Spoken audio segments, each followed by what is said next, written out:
अस्सलामुअलैकुम, आप देख रही हैं प्रोग्राम हर जाविये से। मैं हूं आपके साथ शुमाइला अरशद। नाज़रीन, इत्तेहादियों की हुकूमत और इत्तेहादियों के दरमियान जो रवैये हैं वो कुछ सर्द होते हुए नज़र आ रहे हैं। अब इसे बजट के असरात कहें या इसके पीछे वजह कोई और है। ख़ास तौर पर बिलावल भुट्टो खासे नून लीग से नाराज़ नज़र आए और उन्होंने सवात में जो जलसा किया था उसमें उनका ये कहना था कि हुकूमत की जानिब से अगर सिंध के सैलाब मुतासरीन के लिए फंड्स जारी नहीं किए गए तो वो बजट को मंजूर होने नहीं देंगे। और उसके बाद हमने ये देखा कि फौरी तौर पर जो उनकी जानिब से धमकी दी गई थी उसको सीरियस लिया गया और सिंध के सैलाब मुतासरीन के लिए 25 अरब के फंड्स जो हैं वो जारी कर दिए गए हैं। इसके अलावा बिलावल भुट्टो ने यह भी कहा कि हमें वज़ीर आज़म की नीयत पर शक नहीं है, लेकिन जो उनकी मुआशी टीम है उससे उन्होंने कुछ गिले शिकवे किए हैं।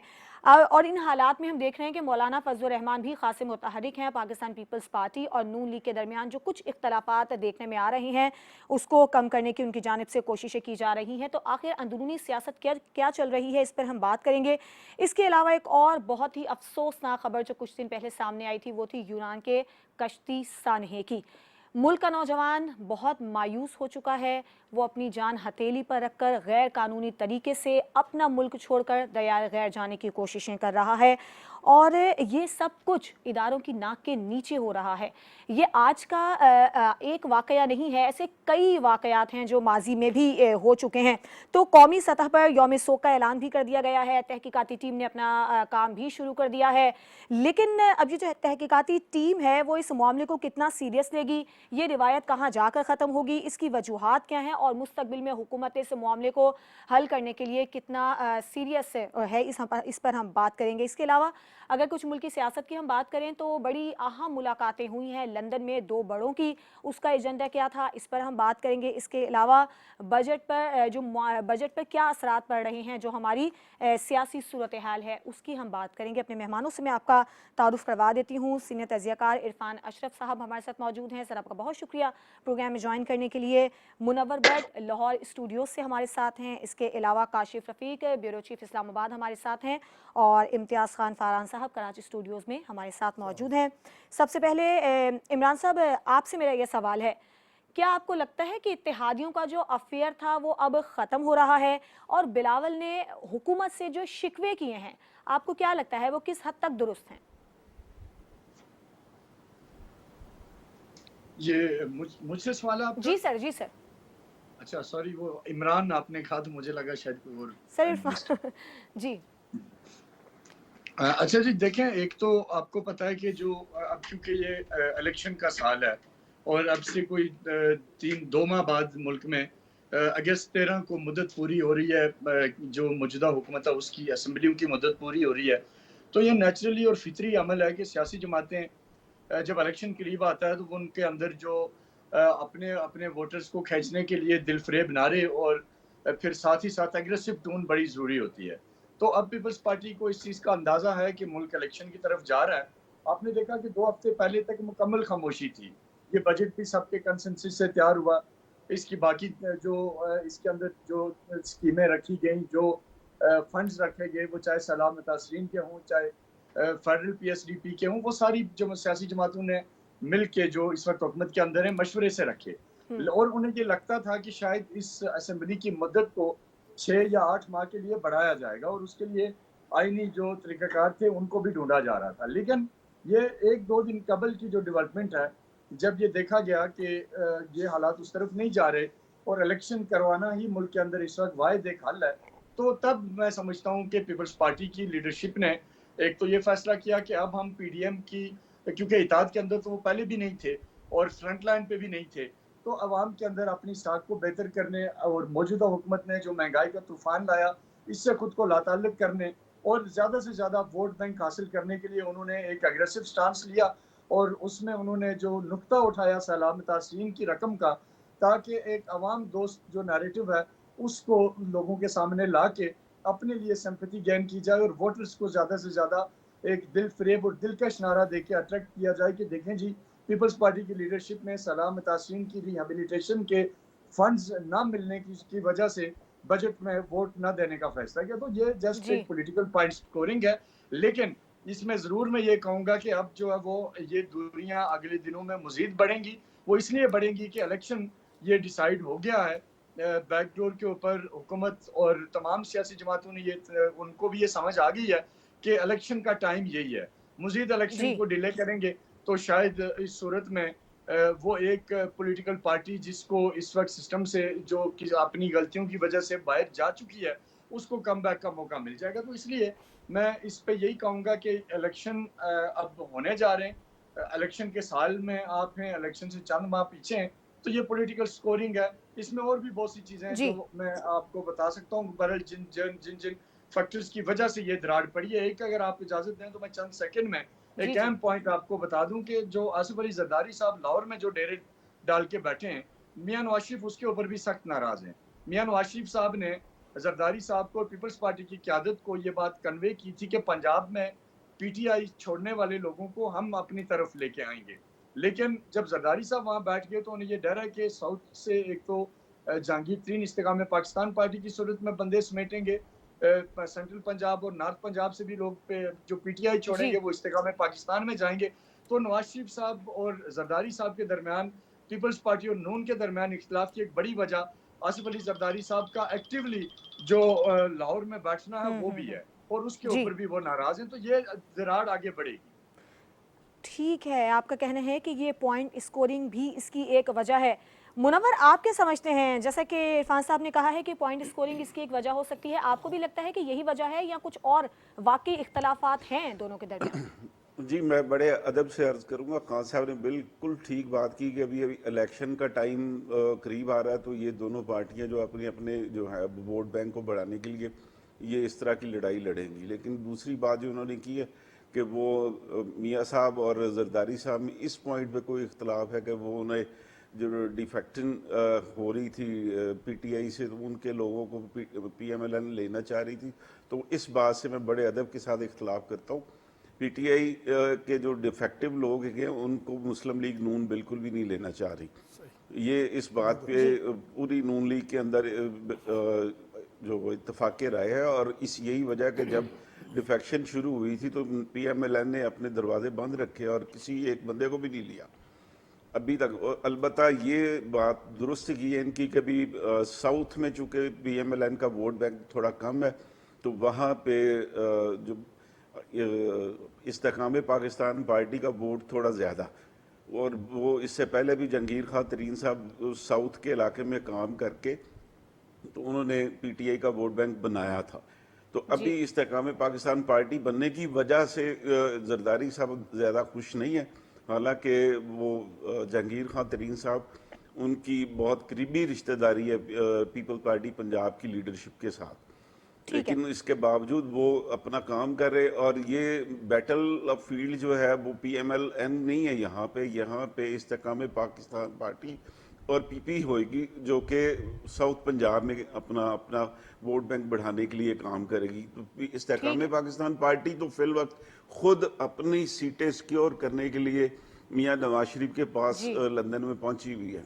जी ठीक है। अच्छा काशिफ, आप क्या समझते हैं और क्या इसकी वजह हो सकती है, और मौलाना फजलुर रहमान क्या किरदार अदा कर रहे हैं दोनों जमातों के दरमियान? बिस्मिल्लाहिर्रहमानिर्रहीम। देखें, पहले तो मैं इस बात से इत्तफाक नहीं करता कि ये तमाम बजट जो है वो जो पीडीएम की हुकूमत में शामिल जमातें हैं उनके कंसेंसस से बना है। अगर बजट उनके कंसेंसस से बना होता तो ये कैसे मुमकिन था कि 25 अरब का जो सैलाब का बजट था वो पीपल्स पार्टी की क़यादत जो है वो बजट के अंदर रखने ना देती, या उस वक्त जो है वो उसके ऊपर बात ना करती, और बाद में इस बात के ऊपर एक वावेला करते और दोबारा एक मुज़ाकराती कमेटियाँ तश्कील दी गई और दोबारा जो है वो हुकूमत से मुज़ाकरात किए गए, और उसके बाद फिर ये तय कर लिया गया कि वो 25 अरब का जो बजट है उसको अप्रूव किया जाएगा या उसको उस अमाउंट को बजट में रखा जाएगा। सो मैं ये समझता हूँ कि जो इस टाइम बजट बनाया वो इसहाक डार और उनकी टीम ने बनाया। इसहाक डार उनकी टीम ने अपने तरीके से चीज़ों को करने की कोशिश की, क्योंकि ये बजट जो है ये अवामी नहीं इंतखाबी है। और याद रखिए कि आप वक्त साबित करेगा कि इस बजट के ऊपर बहुत सारी चीज़ों के ऊपर इख्तलाफ होंगे, और जो इत्तेहादी हुकूमतें हैं वो आपस में उनके इख्तलाफात शिद्दत इख्तियार करेंगे बजट के पास होने के बाद। दूसरी जो बात आपने की देखें, मौलाना फजलुर रहमान की कोशिश ये है कि आसिफ जरदारी साहब और नवाज शरीफ साहब के दरमियान जो तलखी है उसको कम किया जाए और आपस में एक अफाम तफहीम का रास्ता अपनाया जाए। अगर ये आपस में लड़ाई होती है, ये शिद्दत इख्तियार करते हैं इख्तलाफ, तो इसका फ़ायदा तहरीक इंसाफ को होगा, जिसके लिए वो कोशिश कर रहे हैं कि बयान जो है एक दूसरे के खिलाफ ना दिए जाए, तुंद और तेज और शाह साहब ने तो कह भी दिया है कि इत्तेहाद खत्म हो चुका, बस ऐलान बाकी है। ये बिल्कुल, मैं भी इस बात से इत्तफाक करता हूँ कि इत्तेहाद जो है वो ख़त्म हो चुका और इत्तेहाद ख़त्म होने की इब्तदा जो है वो इस्तेहकाम पाकिस्तान पार्टी है। चूंकि अगर इस्तेहकाम पाकिस्तान पार्टी में जो लोग शामिल हुए तहरीक इंसाफ के, उनकी कमिटमेंट थी कि या उन्होंने काफ लीग ज्वाइन करनी थी या पीपल्स पार्टी ज्वाइन करनी थी। अगर काफ लीग और पीपल्स पार्टी जो लोग ज्वाइन करते हैं तो उनकी सीट एडजस्टमेंट नून के साथ होनी थी पंजाब में। सो नून इतनी सीट्स पीपल्स पार्टी को और काफ लीग को एडजस्टमेंट की सूरत में दे नहीं सकती थी, तो उन्होंने एक इस्तेहकाम पाकिस्तान पार्टी क्रिएट हो गई, जिसके बाद यह तय होगा कि इस्तेहकाम पाकिस्तान पार्टी जो है वो सीट एडजस्टमेंट किसको करेगी, कैसे करेगी और पीपल्स पार्टी कैसे चीजें चलाएगी। सो बुनियादी तौर पर बैटलफील्ड पंजाब है। अब देखना यह है कि पंजाब में नून लीग अपनी सीट्स कैसे जो है वो मजबूत रखती है, जबकि यह बात भट्ट साहब की बिल्कुल ठीक है कि नून लीग के हर हलके में पुराने कई दहाइयों से मौजूद खानवादे और सियासी खानदान मौजूद हैं, वो कैसे इनको स्पेस दे देंगे। और इसकी एक मिसाल माजी बईद में अगर आप देखें कि जिन लोगों ने डिफेक्शन करके तहरीक इंसाफ से नून लीग का साथ दिया प्रोविंशियल असेंबली के इलेक्शन में वजीर आला के हमजा शहबाज को वोट दिया, जब उनको आपने टिकट दी तो वो लोग अक्सरियत जो जहांगीर के लोग थे वो सीट लूज कर गए, बिकॉज के नून लीग के लोग दूसरे किसी बंदे को अपने हल्के से ना टिकट देने पे राजी हैं ना जितवाने पे राजी हैं। ठीक है, अच्छा इम्तियाज साहब, आपको क्या लगता है इख्तलाफात की वजह क्या है और आगे चलकर आपको ये इत्तेहाद कैसा नजर आता है? बिस्मिल्लाहिर्रहमानिर्रहीम। देखें, इख्तलाफात बिल्कुल कतन नहीं है, कोई इख्तलाफात नहीं है आपस में। ये एक होता है रूटीन वर्क होता है कि आप अपने फंड्स में इजाफा कैसे करवाते हैं, कम कैसे करवाते हैं, अपनी पोजीशन को मजबूत कैसे करते हैं। जो इरफान साहब ने पहले कहा, फिर भट्ट साहब ने, ये एक तो ज़ाहिर है कि इलेक्शन में जाने के लिए ये होता है, लेकिन इख्तलाफात कोई भी नहीं है। बीच में एक खबर उड़ी कि आसिफ जरदारी नाराज़ होकर दुबई चले गए, ऐसा नहीं था कतन। जब भी कोई ख़ास फैमिली डेज़ आते हैं तो बख्तावर उन्हें लाजमी तौर पर फोर्सली बुलाती है। माजी में भी आपने देखा कि पाकिस्तान में पॉलिटिकल एक्टिविटी बहुत तेज़ थी, लेकिन उसके बावजूद आसिफ जरदारी साहब चले गए, तो जब भी यही बात आई, लेकिन वो बख्तावर ने बुलाया हुआ था जरदारी साहब की सालगिरह पे, कभी अपने बच्चे की सालगिरह पे। और उसके बाद फिर आसिफ जरदारी ने एक स्टेटमेंट दिया था कि मैंने अपने बच्चों की तरबियत नहीं की, मैं जेल में था जब मेरे बच्चे बिलावल, बख्तावर, आसफा बड़े हुए हैं, तो मेरी गोद में नहीं खेले। तो बख्तावर अब वो ये काम करती हैं और इसके लिए कई मरतबा पार्टी के अंदर भी बात हुई, सारी चीज़ें भी। और जो शुमाला ये जो कहा जाता है ना PDM का, कि ये ताद वेरी फर्स्ट डे से नहीं था। देखें, इसकी कॉम्बिनेशन अगर आप देखेंगे, ये एक साथ नहीं बैठ रहे थे। इसका इनिशिएटर बिलावल भुट्टो जरदारी थे। आपको याद होगा, ऑल पार्टीज कॉन्फ्रेंस बुलाई गई थी और उसमें इनिशिएट किया था बिलावल भुट्टो ने। और जब ये सारी PDM के अंदर ये सारी जमातें इकट्ठी हुई थी APC के अंदर, उस वक्त MQM और बाप वगैरह नहीं थे। उसके बाद मामला जब आया नो कॉन्फिडेंस मूव करने का, तो मुस्लिम लीग नून तैयार नहीं थी। उसके बाद पीपल्स पार्टी अलहदा हो गई थी इनसे। ये बाकायदा इत्तेहाद नहीं है, ये जाहिर है कि एंटी इमरान या एंटी PTI आप कह सकते हैं कि एक आपस में एक जगह जमा हुए थे। बिल्कुल। उसके बाद जब जैसे मौका मिला और आसिफ जरदारी साहब ने जब ये मूवमेंट शुरू की नो कॉन्फिडेंस वाली, तो वो बाप को भी लेकर आए, फिर वो MQM को भी लेकर आ गए और दूसरी जमातों को भी लेकर आ जाए, क्योंकि वो पार्टियां टूट कर आई थी PTI से। PTI अकेली जमात नहीं थी इख्तिदार के अंदर, MQM उसके साथ थी, MWM उसके साथ थी, मुस्लिम लीग Q उसके साथ थी और बाप उसके साथ। यानी आपका कहना है कि इख्तलाफात नहीं है, नहीं ये पॉलिटिकल पॉइंट स्कोरिंग है। नहीं, पॉलिटिकल जाहिर है कि एक आपको इलेक्शन के अंदर ये सारी चीजें करनी तो ये हर पड़ती तो फिर आजमाने पड़ते हैं, ये आजमाने पड़ते हैं। और इख्तलाफ जो रियल कहते हैं ना, रियल नहीं। और दूसरी एक और बात देखें, पंजाब में मुस्लिम लीग नून किसी से सीट एडजस्टमेंट नहीं करेगी। उसकी वजह यह है कि बड़े कंफर्ट जोन में वो कमजोर, अभी हम समझ रहे हैं उसको, लेकिन वो कमजोरी उस वक्त तक है जब तक नवाज शरीफ को एक साइड से ठीक है। इम्तियाज साहब, एक ब्रेक पे जाना है और ब्रेक के बाद जब हम वापस आएंगे तो इंतहाई अफसोसनाक सानिहा पेश आया है यूनान कश्ती हादसे का। इसके पीछे जिम्मेदार कौन है और अब क्या हुकूमत इस मामले को सीरियस लेगी, इस पर हम बात करेंगे एक ब्रेक के बाद।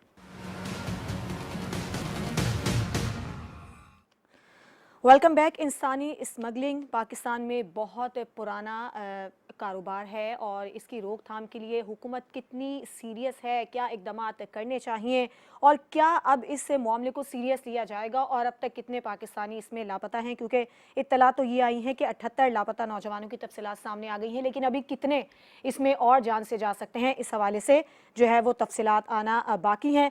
मुनव्वर, आपसे मेरा ये सवाल है, बताइएगा कि इसकी क्या वजह है, इंसानी स्मगलिंग की रोकथाम में अभी तक हमारा मुल्क जो है वो कामयाब नहीं हो सका है।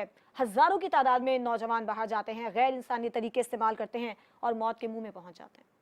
देखिए, अगर किसी हम बासूल जमहूरी मुल्क में रह रहे होते तो सबसे पहले वहाँ के वजीर दाखिला को वो इस्तीफ़ा ही दे देना चाहिए था, और अगर वजीर दाखिला इस्तीफ़ा ना देते तो वजीर आज़म को चाहिए था कि उनसे वजारत लेके उनको काबीना से निकाल देते।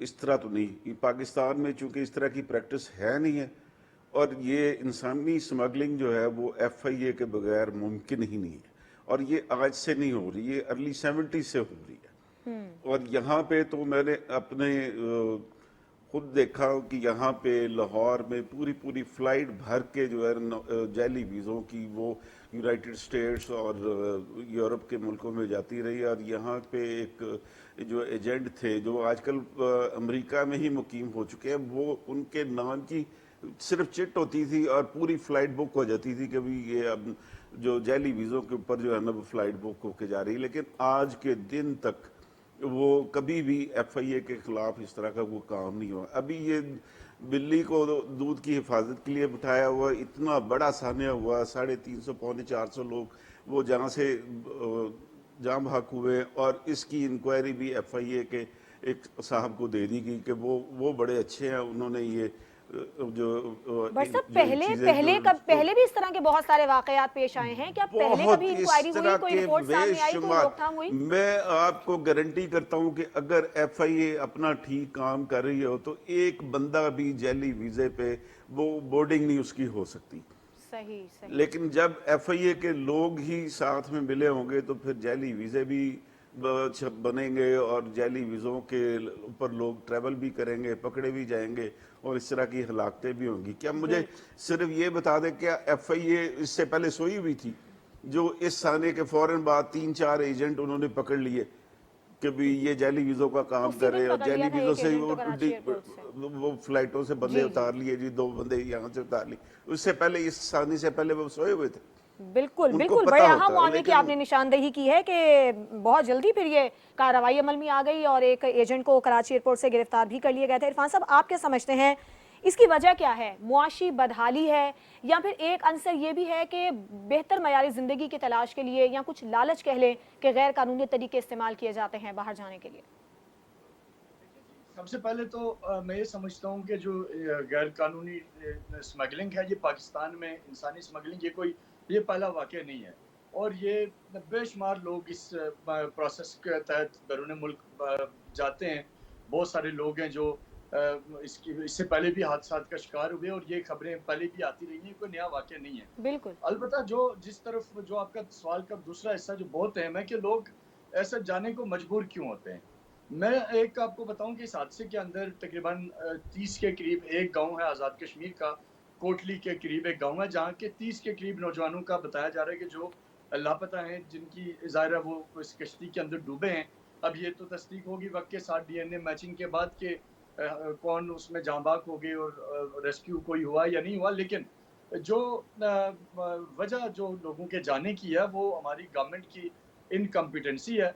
फेडरल लेवल के ऊपर भी ये इश्यूज हैं, लेकिन फेडरल गवर्नमेंट फिर भी मैं समझता हूँ कि रोजगार के मौके, इंडस्ट्रीज, टूरिज्म कहीं ना कहीं पूरे मुल्क के अंदर लगा होगा, कुछ ना कुछ हो रहा है। उसके बावजूद बाज़ लोग हैं जो सॉरी टू से बट मैं ये ज़रूर कहूँगा कि बाज़ लोग जो है वो खूब से खूबतर की तलाश में इन गैर कानूनी रास्तों पे चल पड़ते हैं, जिसमें हमें एज ए नेशन भी थोड़ा सा शौर की ज़रूरत है। हमें सारी के सारा मलबा जो है वो हम गवर्नमेंट और FIA पे डाल के खुद बरी ज़िम्मा होकर बैठ जाए, ये भी गलत है। क्योंकि देखें, जब आपको एक आदमी फेक वीज़े के वीज़ा तो खैर इनका, लेकिन इरफान साहब, जो मुल्क की मुआशी सूरत हाल है, जो मुल्क के हालात हैं, नौकरियां नहीं हैं, कारोबार ठप हो गए हैं, तो बहुत इंपॉर्टेंट है। देखें, एक तो ये फैक्टर है कि हमें खुद भी अवेयरनेस चाहिए, लेकिन साथ ही साथ मैं आज़ाद कश्मीर की इसलिए मिसाल दूंगा कि वहाँ एक ही घर से 3 सगे भाइयों के बच्चे जो हैं वो इस ट्रेजेडी का शिकार हुए हैं और 28 के करीब एक गांव के लोग हैं और इस तरह पूरे पाकिस्तान से।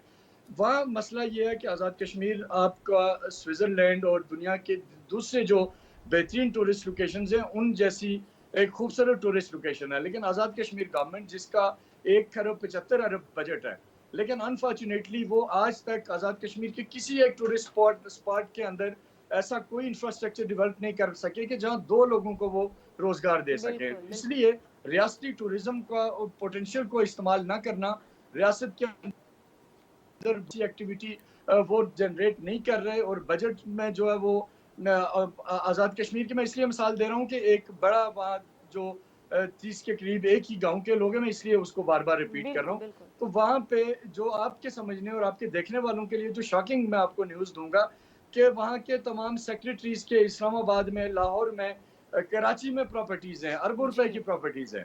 दुनिया भर में उनके बच्चे बाहर जाके लंदन में, कनाडा में उनके बच्चे पढ़ रहे हैं और उनके क्या बेशुमार उनके खाते लगे हुए हैं जिसके ऊपर खैर अभी बात करने का वक्त नहीं है।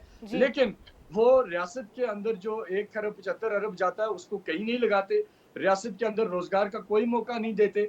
जहां तक ये जो 30 लोग आज़ाद कश्मीर के इस हादसे का शिकार हुए, उनकी सारी की सारी जिम्मेदारी गवर्नमेंट ऑफ एजेके पे बनती है क्योंकि उनके पास एनफ रिसोर्सेज हैं, लेकिन वो अनफॉर्चुनेटली लोगों की वेलफेयर के लिए कुछ करने को तैयार नहीं है।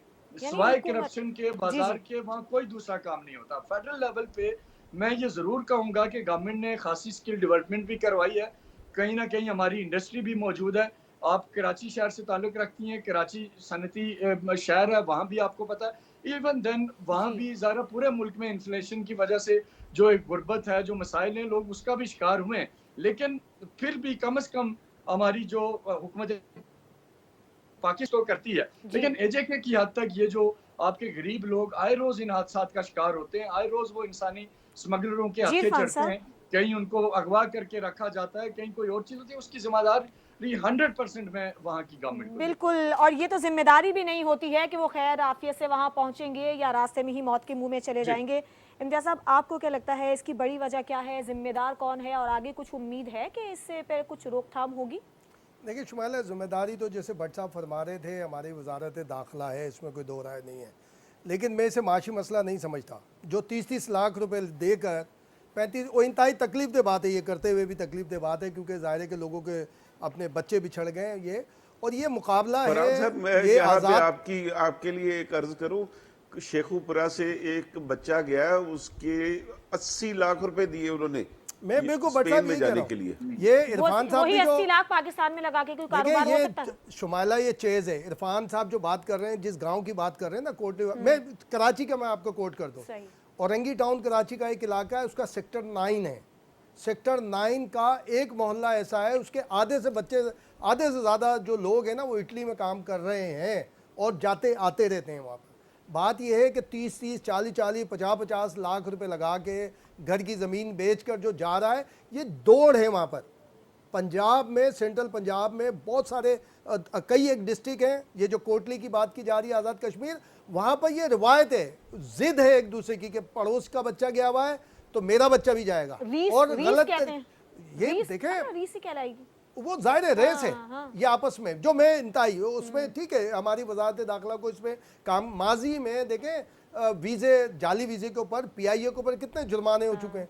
कई जगह तो उसकी फ़्लाइट को यानी लैंडिंग के लिए प्रॉब्लम हो गई थी कि आइंदा अगर ऐसा हुआ तो, और कितने करोड़ों अरबों रुपए के PIA ने जुर्माने अदा किए हैं ये जाली उसके अंदर। देखिए FIA जो मुनव्वर भट्ट साहब कह रहे थे, बिल्कुल मैं कोट नहीं करूँगा, नाम कोट करूँगा, एक केयर टेकर गवर्नमेंट थी, उसका high official, high minister Karachi उस वक्त आया था जब इस किस्म का हादसा हुआ था, और ये आज से 7-8 साल पहले की बात है। और वो जो FIA ने एक टॉप का बंदा पकड़ा हुआ था जो इंसानी स्मगलर है, उससे FIA की तहवील में वो शख्सियत जाकर मिली थी। उसके बाद पता ही नहीं चला। जो अमेरिका की बात कर रहे थे भट्ट साहब के, अमेरिका में भी बहुत सारे आबाद हैं, वो उनमें से एक बंदा वो है। तो FIA अपने दूध की रखवाली पर आप बिल्ले को बिठाएं, कम से कम उसके मुंह में वो तो बांधे, कम से कम कोई चीज़ बांधे कि वो दूध ना पीने लगे, उसमें सारा करने लगे, और कुछ नहीं होगा। और देखिए पाकिस्तान से ज़्यादातर जो ये बच्चों को निकाला जाता है वो लीगल वीज़ा होता है। कोई किसी को ज़ियारत का वीज़ा, किसी को दुबई का होता है, किसी करीब तरीन मुल्क का ऐसा होता है, फिर वहाँ से इनका गैर कानूनी सफर शुरू होता है। यानी मिली भगत मिली तो भगत भी ठीक है। और काशिफ से हम बात देखिए कर इसमें एक सिर्फ शुमाइला के ये जो डंकी कहलाते हैं ना, एक जो यूए में और ये मिडिल साइड पे जाते थे उन्हें खरगोश कहा जाता था कि यहाँ एयरपोर्ट पे बंदे खड़े होते थे एफआईए के साथ, हाँ भाई कितने खरगोश हैं, उन्हें कहा 50 खरगोश हैं, 20 खरगोश हैं, और इनको डंकी कहा जाता। अगर डंकी बन के और खरगोश बन के निकलना है तो अपनी औलाद को कभी नहीं भेजें। बिल्कुल, जिन्होंने भेजा बहुत है अच्छा मैसेज बिल्कुल उनको देखे लोग। अच्छा काशिफ, आप बताइएगा कि अभी कानून नाफिज करने वाले इदारों ने अपनी कार्रवाइयां कितनी तेज कर दी हैं और क्या इसकी वजह क्या है? मुआशी बदहाली है, सियासी अदम इस्तेहकाम है, या फिर कुछ एक लालच का अंसर भी इसमें शामिल है? शुमाइला, ये चूँकि एक हादसा सामने आ गया, बड़ी तादाद में लोग यहाँ पे गए, अपनी जानों से गए, बहुत सारों के अपने प्यारे गए, जवान बच्चे थे, तो मीडिया ने इसको फ्लैश किया। उसके बाद हुकूमत ने योम सोग भी मना लिया, परचम भी जो सा वो सरनगू कर दिया, और जनाब बड़ी एक पकड़ धकड़ का काम शुरू हो गया। मसला इस मुल्क का सिर्फ प्रोसिक्यूशन है। अब ये जो बंदे पकड़े गए हैं इंसानी स्मगलिंग के अंदर, देखना ये है कि इनमें से कितनों को सज़ा होती है। देखना ये है कि मीडिया इन खबरों को कितना फॉलो करता है कि इंसानी स्मगलर जो है ये कल जमानत में रिहा हो जाएंगे और उसके बाद फिर यही काम करेंगे, क्योंकि उन्होंने पैसा यहीं से कमाया हुआ है। हमारा मसला ये है कि जिस वक्त एक मुसीबत आ जाती है तो तमाम मशीनरी हरकत में आ जाती है, हफ्ते बाद कोई मसला दब जाता है, उसके बाद पता लगता है कि प्रोसिक्यूशन में इतनी कमज़ोर थी कि मामला ख़त्म हो गया। मुद्दई जो है वो लोग हैं जो हर एयरपोर्ट पे बैठे हुए हैं। क्या एफआईए को नहीं पता कि इंसानी स्मगलिंग हो रही है? आज अगर इन्होंने लोग अरेस्ट किए हैं तो ये कैसे मुमकिन है कि इन्होंने को पहली दफा तो वारदात नहीं की होगी लोगों को भेजने की। दूसरा मसला है हमारा मुआशरती रवैया, और मुआशरती रवैया ये है कि जो वालदैन अपने बच्चों को 30-30 लाख, 80-80 लाख, 50-50 लाख दे के भेज रहे हैं, उन्होंने वो पैसा कहीं ना कहीं से तो जनरेट किया होगा। अब हमारे अंदर हवस का उनसर इतना आ गया कि चले खानदान का एक बच्चा है 25-50 लाख देके बाहर पहुंच जाएगा तो सारा खानदान सुखी हो जाएगा। हम वो 25-50 लाख देकर यहाँ पर मेहनत नहीं कर सकते, हम यहाँ पर कोई कारोबार नहीं कर सकते। हाँ, अब जब वो एक सानिया रूनुमा हो चुका, उसके बाद हम वावेला भी करेंगे, रोएंगे धोएंगे। जिन माओं के लख्ते जिगर उनसे जुदा हुए हैं उनकी तकलीफ सारी जिंदगी नहीं भूलेगी। लेकिन मसला ये है कि हमारा मुआशरती रवैया, उसका जो बिगाड़ है उसको एड्रेस करने की जरूरत है। कंपटीशन जो विद इन अ फैमिलीज और विद इन अ मोहल्ला शुरू हुआ है उसको एड्रेस करने की जरूरत है। और तीसरी बात यह है कि हमारे कानून नाफिज करने वाले इदारों को ये सोचना चाहिए कि ये कौन लोग हैं जो ये सारा काम कर रहे हैं। ये कोई पहली दफा काम नहीं हुआ, और मैं आप देख लीजिएगा हफ्ते बाद ना हम इस पे डिस्कस कर रहे होंगे ना मीडिया रिपोर्ट कर रहा होगा। और आखिर में मुनव्वर साहब ने ये बात बिल्कुल ठीक की कि काश बाअसूली जमहूरी मुल्क होता जहां पे इस्तीफा देने की रिवायत होती। यहाँ तो बड़े बड़े सानियात हो गए, ट्रेनों के सानियात हो गए। ये तो चले एक बाहर के मुल्क का मामला था ना, यहाँ पे ट्रेनों के हादसात हमने देखे, हमने दहशतगर्दी के सानियात देखे। आज तक एक एसएचओ ने इस्तीफा नहीं दिया, तो ये वजीर दाखिला का इस्तीफा कहाँ से? तो ये भी इल्जाम लगाया कि रेलवे में वो जो जमात वाले जा रहे हैं उनका स्टॉप पट गया, वो सिलेंडर लेकर जा रहे थे। और राना साहब ने कहा है कि वो जो शिकार अफराद हैं जिनके प्यारे चले गए हैं उनके खानदानों से मुआवनत करेंगे। इस्तीफे की उन्होंने बहरहाल कोई बात नहीं की। एक ब्रेक लेते हैं, ब्रेक के बाद जब आप वापस आएंगे तो मुल्क में जो मौशी सूरत हाल है, जो सियासी जोड़ तोड़ चल रहा है, इस पर बात करेंगे ब्रेक के बाद।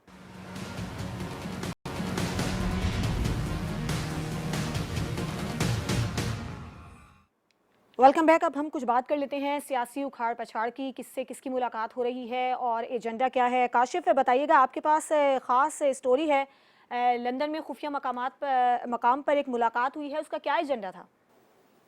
जी बिल्कुल, इस्तेहकाम पाकिस्तान के पैटर्न चीफ जहांगीर तरीन जो कि लंदन में चले गए थे, वहाँ पे उनकी नवाज शरीफ से लंदन से कुछ दूर एक प्राइवेट फार्म हाउस में मुलाकात हुई है, जिसमें जो सियासी हाल है उसके ऊपर गुफ्तगू हुई और मुस्तकबिल की जो सियासी अलाइनमेंट है उसके ऊपर भी गुफ्तगू हुई। और हमारे ज़राए का ये क्लेम है कि उस मुलाकात में नवाज शरीफ साहब ने जहांगीर तरीन साहब को इस्तेहकाम पाकिस्तान पार्टी की सीट एडजस्टमेंट के हवाले से कोई वादा नहीं दिया। उन्होंने कहा कि पार्टी की लीडरशिप से मुशावरत के बाद देखेंगे, हाँ जिन हलकों में उनके कैंडिडेट मौजूद नहीं होंगे, जिन हलकों में उन्हें लगेगा कि उनके कैंडिडेट बहुत कमज़ोर हैं, उधर तो सीट एडजस्टमेंट की कोई रास्ता बन सकता है, लेकिन बेशतर हलकों में बिलखसूस पंजाब में उनके कैंडिडेट मौजूद हैं, लिहाजा जिन हलकों में उनका कैंडिडेट मौजूद होंगे उधर इस्तेहकाम पाकिस्तान पार्टी के साथ कोई सीट एडजस्टमेंट नहीं होगी। ये वो बात है जो राना सनाउल्लाह साहब कह चुके थे कि हमारी सीट एडजस्टमेंट नहीं होगी, जबकि ख्वाजा आसिफ इस बात पे बजिद थे कि इस्तेकाम पाकिस्तान पार्टी की हमारी सीट एडजस्टमेंट होगी, जबकि फिरदौस अशीक अवान ने भी कहा कि सीट एडजस्टमेंट हम नहीं करेंगे हुकूमती जो जमातें हैं उनके साथ। सो इस वक्त तक जो हमारे पास खबर है कि जहांगीर तरीन की और नवाज शरीफ की मुलाकात हो चुकी, लेकिन सीट एडजस्टमेंट की बहरहाल नवाज शरीफ ने हामी नहीं भरी है इस्तेकाम पाकिस्तान पार्टी के हवाले से। ठीक है। अच्छा इरफान साहब, आपके पास से क्या खबर है? देखिए जी, मैं इस्तेकाम पाकिस्तान पार्टी के काफ़ी लोगों से मैंने कल अपने जो टीवी प्रोग्राम किए उनमें भी उनको लिया। तो मेरी खबर ये है कि जहांगीर तरीन और नवाज शरीफ साहब की लंदन में कोई मुलाकात नहीं हुई। बहरहाल काशिफ साहब कह रहे हैं तो बहुत रिस्पेक्टेड है, डेफिनेटली इनके अपने ज़राए होंगे। लेकिन मेरी ये अंडरस्टैंडिंग है कि इस्तेकाम पाकिस्तान पार्टी पिछले 3 दिन से ये डिसाइड कर चुकी है कि उसने अगला जो हुकूमती सेटअप है, पहले तो उनको लगता था कि हम किसी के शराकतदार बनेंगे और इसको इस तरह से मैनेज करेंगे कि अगर लीडिंग पार्टी पीपल्स पार्टी होगी और नून होगी तो हम उनके इत्तेहादी के तौर पे गवर्नमेंट में जहाँ कहीं जगह मिले गुजारा कर लेंगे। लेकिन 3 दिन से जिस अंदाज में इस्तेकाम पाकिस्तान पार्टी ने अपना काम शुरू किया, राब्ते तेज कर दिए हैं, जो मुनारिफ अरकान हैं पाकिस्तान तहरीक इंसाफ के, उनको ऑन बोर्ड लेना शुरू कर दिया। तो उनका टारगेट जो है वो बज़ाते खुद एक बड़ी पार्टी का बनने का है और नवाज शरीफ साहब से मिलने में इस वजह से उन्हें कोई फ़ायदा नहीं होना था क्योंकि मियाँ नवाज शरीफ बज़ाते खुद नाखुश हैं इस्तेकाम पाकिस्तान पार्टी बनने से। वो इसलिए कि इन्हें ये लगता था कि पीपल्स पार्टी सिंध साउथ में लोग मैनेज नहीं कर पाएगी और वो लोग सारे के सारे नून लीग की तरफ आएंगे।